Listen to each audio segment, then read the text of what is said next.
வீட்டுக்கும் ஒரு பாடல் எழுதப்பட்டது.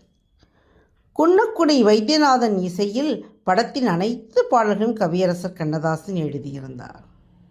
ஒவ்வொரு படை வீட்டுக்கும் ஒரு பாடல் எழுதிய கண்ணதாசன் பழனிக்கு பாடல் எழுதும்போது சின்னப்பா தேவரின் புலம்பலை பாடலாக எழுதியுள்ளார். பொதுவாக முருக பக்தரான சின்னப்பா தேவர் வேண்டுதல் வைக்கும்போது தனது நண்பனிடம் பேசுவது போன்று பேசுவார் என்பதை அறிந்திருந்த கண்ணதாசன் அவரது புலம்பலை வைத்து எழுதிய பாடல்தான் தெய்வம் திரைப்படத்தில் இடம்பெற்ற வருவாண்டி தருவாண்டி மலையாண்டி. இந்த பாடலை கண்ணதாசன் அவர்கள் எழுதும்போது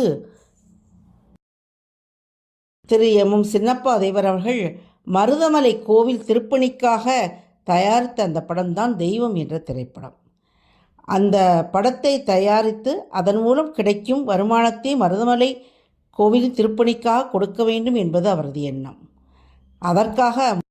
அதற்காக சின்னப்பா